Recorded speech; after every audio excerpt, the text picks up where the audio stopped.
और आज मैं आप लोगों को बताने जा रहा हूं कि रासायनिक समीकरणों को लिखते कैसे हैं। क्लास 10 का सिलेबस है। इससे पहले वाली वीडियो में आप पढ़ चुके थे कि रासायनिक समीकरण होती क्या है। अब हम लोग पढ़ने वाले हैं कि रासायनिक समीकरण को लिखते कैसे हैं। तो रासायनिक समीकरण को लिखने के लिए तत्वों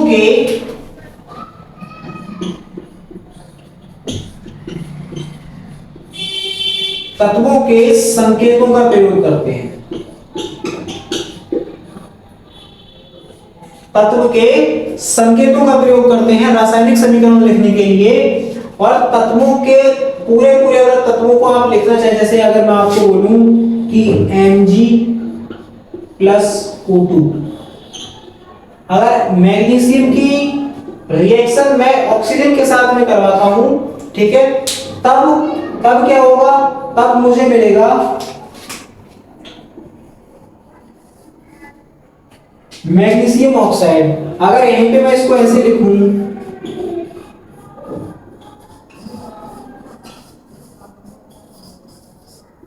magnesium plus oxygen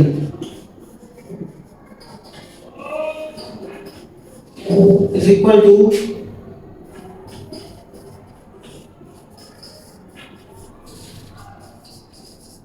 magnesium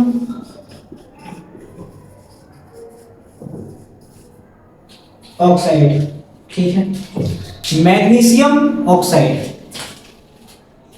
magnesium plus oxygen is equal to magnesium oxide. अगर मैं मैग्नीशियम की क्रिया ऑक्सीजन से करवाता हूं तो मुझे मिलता है मैग्नीशियम ऑक्साइड, ठीक है। और हमेशा रासायनिक समीकरण लिखने के लिए उसके संकेतों का प्रयोग करते हैं, ना कि उसका पूरा नाम लिखते हैं। लिखने में कोई दिक्कत नहीं है, लिख सकते हैं, लेकिन रासायनिक समीकरण को हमेशा उसके संकेतों के माध्यम से लिखते हैं।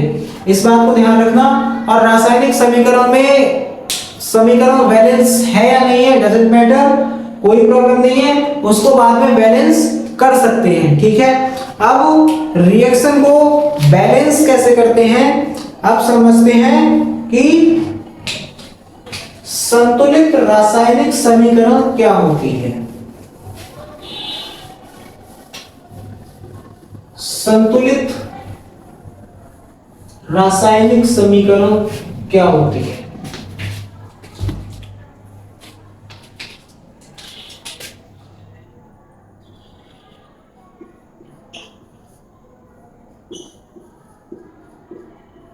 संतुलित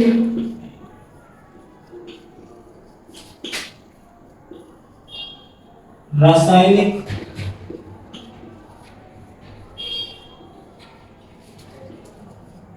समीकरण, संतुलित रासायनिक समीकरण क्या होती है। संतुलित रासायनिक समीकरण वह होती है, मैंने तुम लोगों को बताया था कि अभी रासायनिक समीकरणों को लिखते कैसे हैं, A प्लस बी और प्रोडक्ट में क्या मिलता है, C प्लस डी, ठीक है। अगर ये है अभिकारक,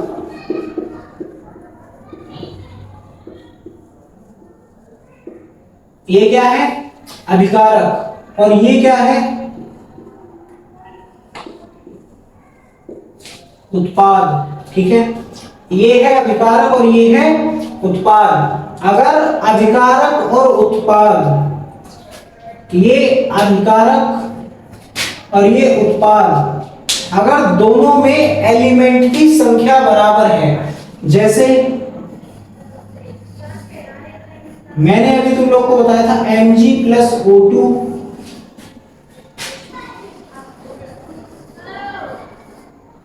MgO, ठीक है।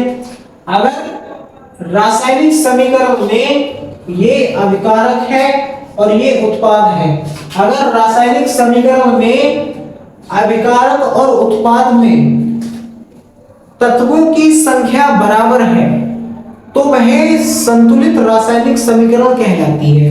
जैसे यहां मैग्नीशियम कितना है, मैग्नीशियम का एक अणु है, यहां मैग्नीशियम के कितने अणु हैं, एक अणु है।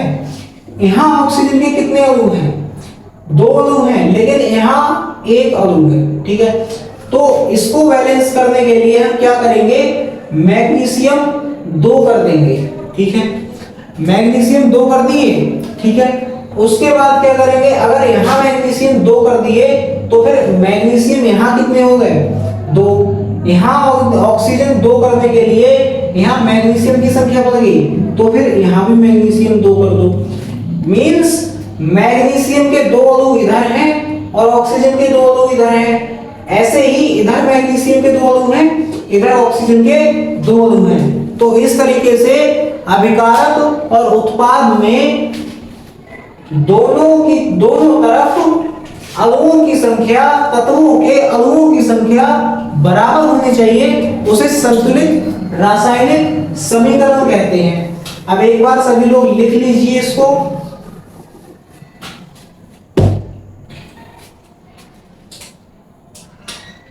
यदि किसी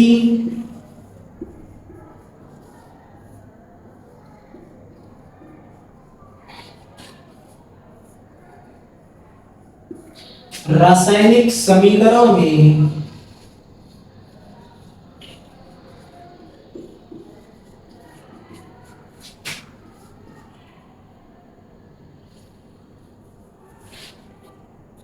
अभिकारक और उत्पादों में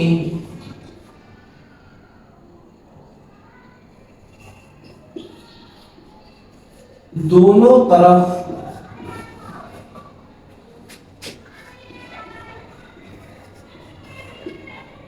तरफ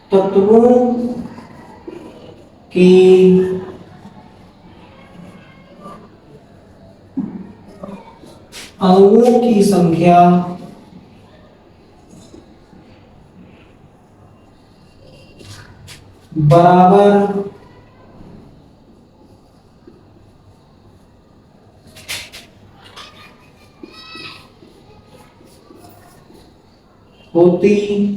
की अणुओं की संख्या बराबर होती है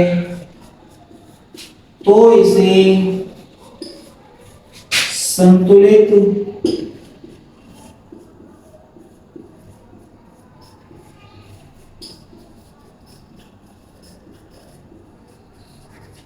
रासायनिक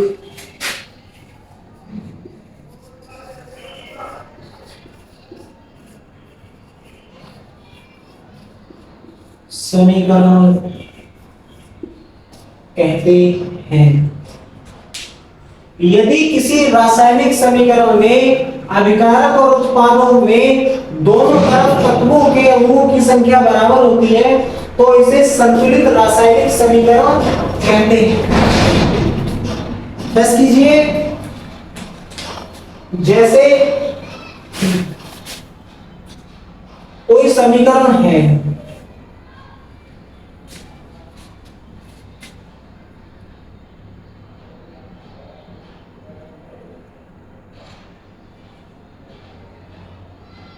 Zn प्लस Cl2।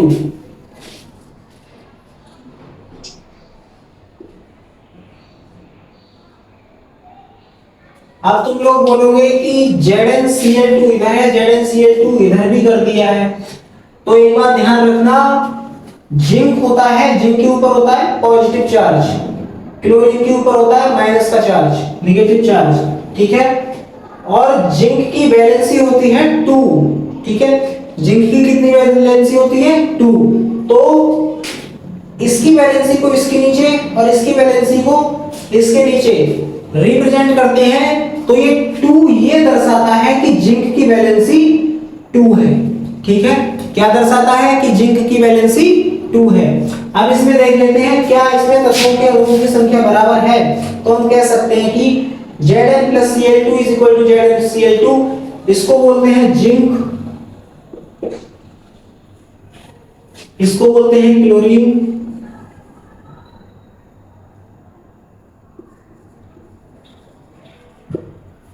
इसको बोलते हैं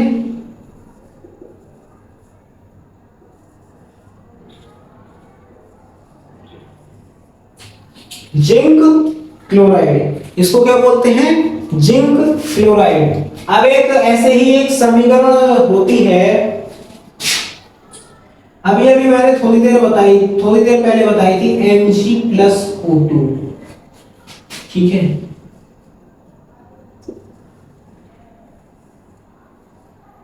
MgO।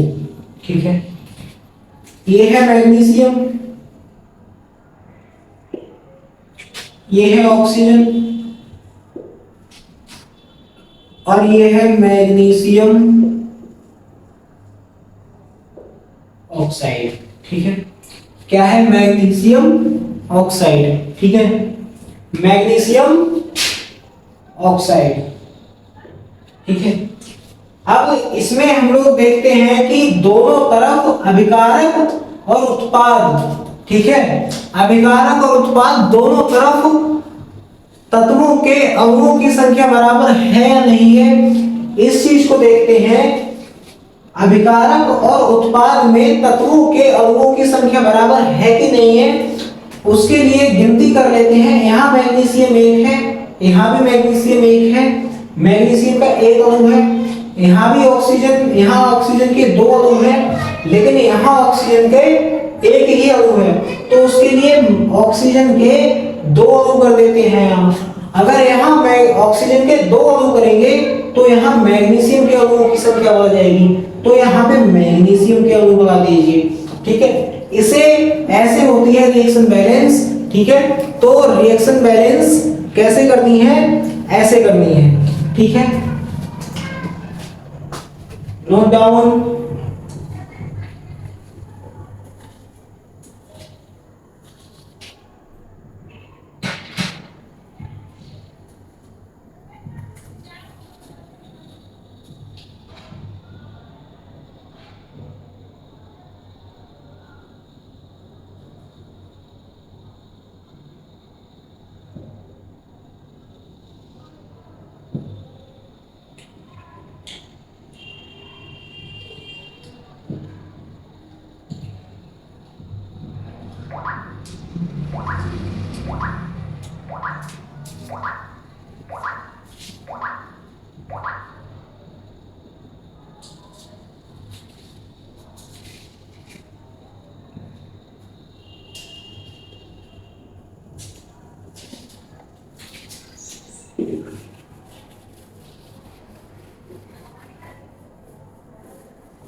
अब आते हैं द्रव्यमान संरक्षण के नियम पे। अगला आता है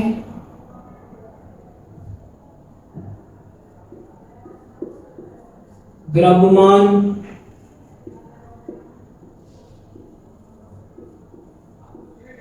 संरक्षण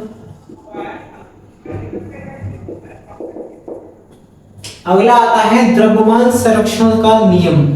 द्रव्यमान संरक्षण का नियम क्या कहता है कि किसी भी रासायनिक अभिक्रिया में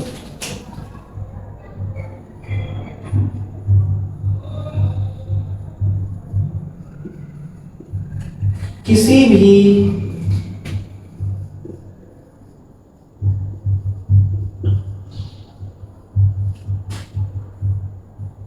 रासायनिक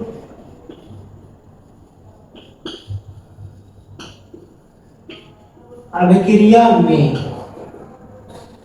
किसी भी रासायनिक अभिक्रिया में ना तो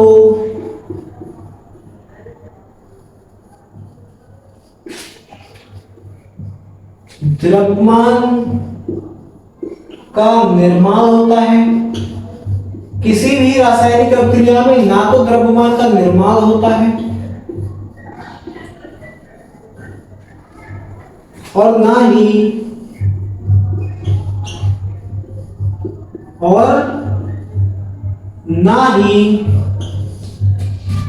द्रव्यमान का और ना ही द्रव्यमान का विनाश होता है।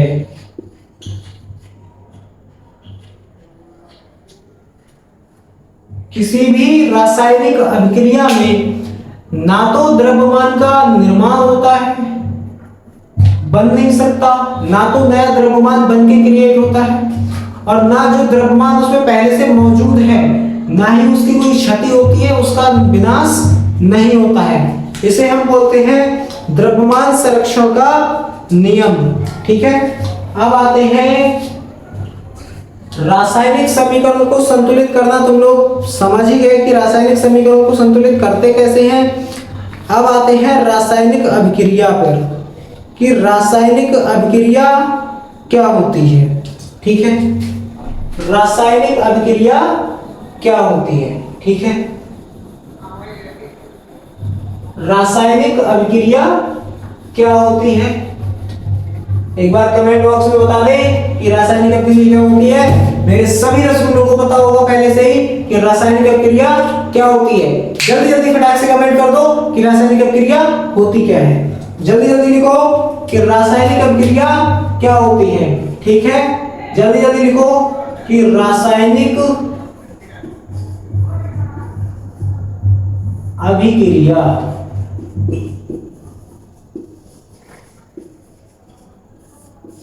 फटाफट से कमेंट कर दो, एक लाइक ठोक दो फटाफट से और बता दो कि रासायनिक अभिक्रिया क्या होती है।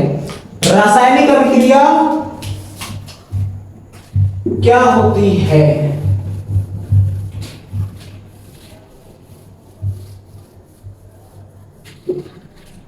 रासायनिक अभिक्रिया क्या होती है तो देखेंगे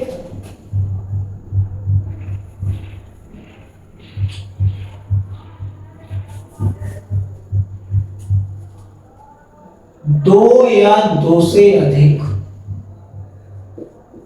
दो या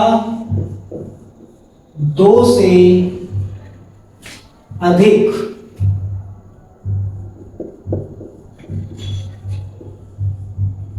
दो या दो से अधिक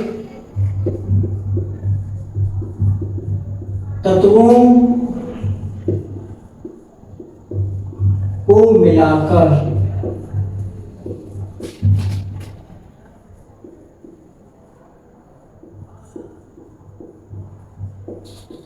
एक नए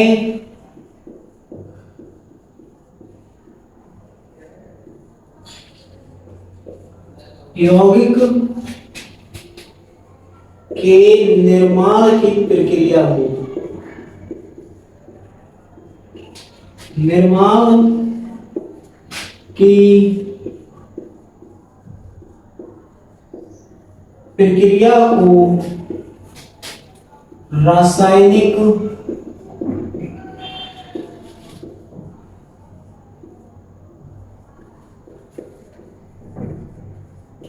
अभिक्रिया कहते हैं। दो या दो से अधिक नए तत्वों को मिलाकर एक नए यौगिक को बनाने की प्रक्रिया को रासायनिक अभिक्रिया कहते हैं। ठीक है, दो या दो से अधिक तत्वों को मिलाकर एक नए यौगिक को बनाने की प्रक्रिया को रासायनिक अभिक्रिया कहते हैं। ठीक है, अब रासायनिक अभिक्रिया जैसे मेरे पास कार्बन है, ठीक है, ऑक्सीजन है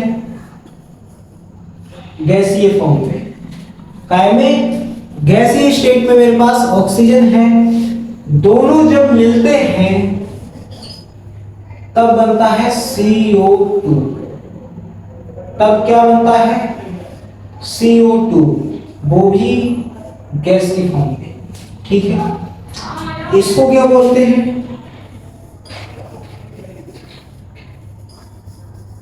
कार्बन, इसको क्या बोलते हैं ऑक्सीजन, इसको क्या बोलते हैं। अब यहां एक बात को ध्यान से सुनना मेरी, ठीक है। अगर किसी समीकरण में किसी तत्व की संख्या 1 दे रखी है तो उसे बोलते हैं, कार्बन की एक संख्या को बोलते हैं मोनो, 2 को बोलते हैं डाई, 3 को बोलते हैं ट्राई, 4 को बोलते हैं टेट्रा, ठीक है, 5 को बोलते हैं पेंटा, 6 को बोलते हैं हेक्सा, इसी तरीके से 7 को हेक्टा, 8 को ऑक्टा, ठीक है, इसी तरीके से बोलते हैं। तो एक बात ध्यान रखना, यहां क्या है, ये कार्बन, ठीक है, ये क्या है कार्बन। ऑक्सीजन की कितनी संख्या है, 2, 2 को क्या बोलते हैं डाई, 2 को क्या बोलते हैं डाई, ठीक है। ऑक्सीजन अगर किसी दूसरे तत्व के साथ में मिलकर कोई बॉन्ड बनाती है, कोई भी नया यौगिक, कोई नया कंपाउंड बनाती है, तो वो ऑक्सीजन का ऑक्साइड बनाती है, ठीक है। क्या बनाती है, ऑक्साइड, ऑक्सीजन का ऑक्साइड बनाती है। क्या बनाती है, ऑक्सीजन का ऑक्साइड, ठीक है। ये हुई रासायनिक अभिक्रिया, ठीक है। 2 या 2 से अधिक तत्वों को मिलाकर, 2 या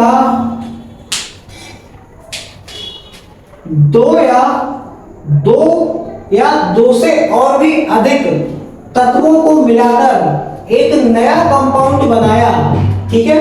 2 या 2 से अधिक एलिमेंट्स को मिलाकर एक नया कंपाउंड बनाया, 2 या 2 से अधिक तत्वों को मिलाकर एक नया कंपाउंड बनाया। ये जो पूरी प्रक्रिया हमने करी, ये जो पूरी प्रक्रिया हमने एग्जीक्यूट की, इस पूरी प्रक्रिया को बोलते हैं रासायनिक अभिक्रिया, केमिकल रिएक्शन, ठीक है। इस पूरी क्रिया को क्या बोलते हैं, रासायनिक अभिक्रिया। 2 या 2 से अधिक तत्वों को मिलाकर एक नए यौगिक का निर्माण करना, इस पूरी प्रक्रिया को हम बोलते हैं रासायनिक अभिक्रिया कहते हैं, ठीक है। हमने पहले लिया कार्बन, ठीक है, हमने पहले कार्बन लिया, कार्बन के साथ में ऑक्सीजन ली गैस की फॉर्म में, ठीक है। उसके बाद में हमने दोनों को मिलाया, दोनों के मिलाने से एक गैस प्रोड्यूस हुई जिसका नाम था कार्बन डाइऑक्साइड, CO2, ठीक है, कार्बन डाइऑक्साइड। कार्बन की 1 संख्या को मोनो, 2 को डाई, 3 को ट्राई, 4 को टेट्रा, 5 को पेंटा, 6 को हेक्सा बोलते हैं, ठीक है। तो यहाँ कार्बन तो है ही है। ऑक्सीजन की कितनी संख्या है, 2, 2 को क्या बोलते हैं डाई, ठीक है। और ऑक्सीजन अगर किसी के साथ में बॉन्ड बनाता है तो वो ऑक्सीजन का ऑक्साइड बनाता है, ऑक्सीजन के ऑक्साइड प्राप्त होते हैं, ठीक है। तो हमें क्या मिला, कार्बन डाइऑक्साइड, ठीक है।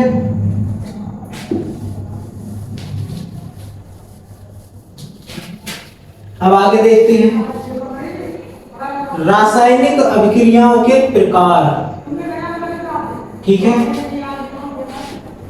रासायनिक अभिक्रियाओं के प्रकार, जिस किसी भाई बहन को पता है कि रासायनिक अभिक्रिया कितने प्रकार की होती है, एक बार कमेंट करके जरूर बताओ कि रासायनिक अभिक्रिया कितने प्रकार की होती है। जल्दी मुझे कमेंट करके बताओ कि रासायनिक अभिक्रिया कितने प्रकार की होती है।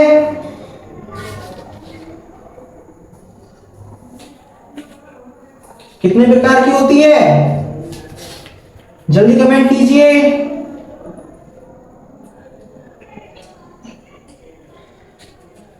कितने प्रकार की होती है। अब हम लोग बोलने वाले हैं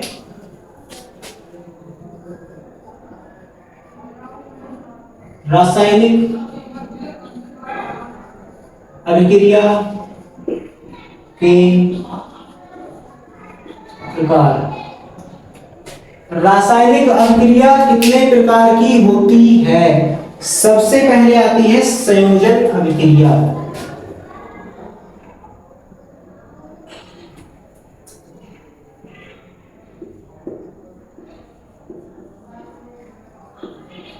संयोजन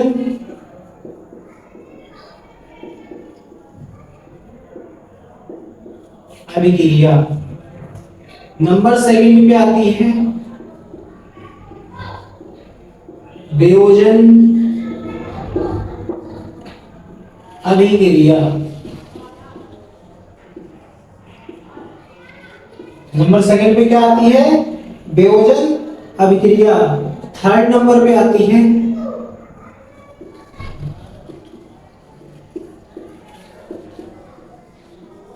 ऊष्माक्षेपी अभिक्रिया। नंबर 4 पे क्या आती है? ऊष्मा शोषी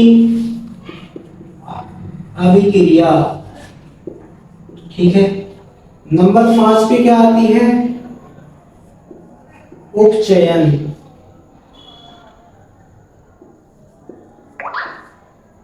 और नंबर 6 पर क्या आता है? अपचयन।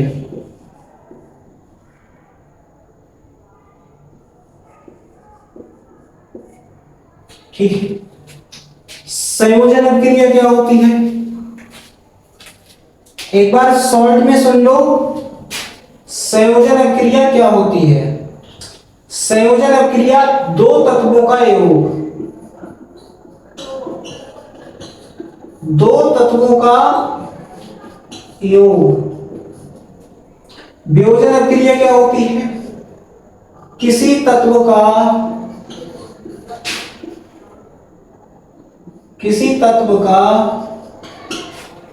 अपने स्थान से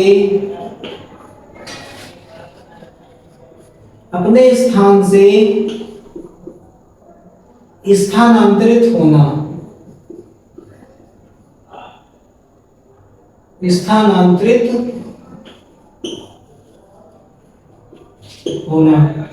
ऊष्माक्षेपी अभिक्रिया क्या होती है?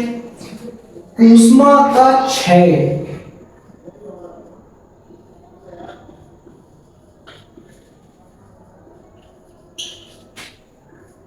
ऊष्मा शोषी, ऊष्मा का योग। ठीक है। अगला आता है उपचयन। क्या होता है? इसमें ऑक्सीजन का योग होता है और प्लस हाइड्रोजन का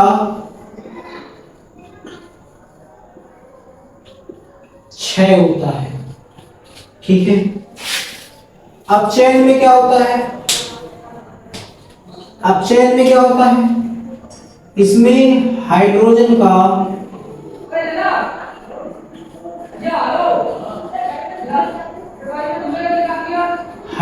का योग होता है प्लस ऑक्सीजन का क्षय होता है। ठीक है।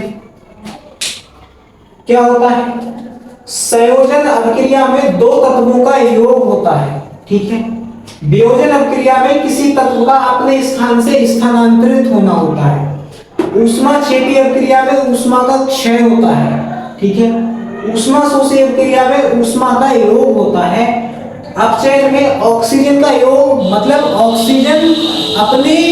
ऑक्सीजन किसी तत्व के साथ में मिलकर एक नया कंपाउंड बनाएगी और वहीं हाइड्रोजन का क्षय, मतलब हाइड्रोजन गैस बाहर निकलेगी, बाहर प्रोड्यूस होगी। अपचयन में क्या होता है? हाइड्रोजन का योग होता है, हाइड्रोजन गैस किसी तत्व के साथ में मिलकर एक नया कंपाउंड बनाएगी और वहीं ऑक्सीजन का क्षय होता है और ऑक्सीजन बाहर निकल के बाहर प्रोड्यूस हो जाएगी। ठीक है। और आज के लिए इतना ही। कल हम इन सबको डिटेल में पढ़ेंगे कि संयोजन अभिक्रिया क्या होती है, वियोजन क्या होती है, ऊष्माक्षेपी, ऊष्मा शोषी, अपचयन और उपचयन, दोनों को डिटेल में पढ़ेंगे। उससे पहले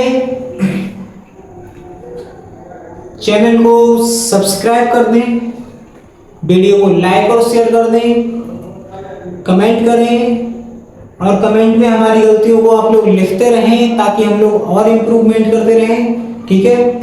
अगर कुछ इम्प्रूव करने को होगा तो वो भी कोशिश करेंगे हम लोग। बाकी थोड़ा सा मस्त पढ़ाई कीजिए, कोई प्रॉब्लम वाली बात नहीं है। पढ़ाई से दूर मत भागिए, जैसे कि ये हवा नहीं है, काटेगी नहीं आपको, ठीक है। पढ़ाई कीजिए, एंजॉय कीजिए।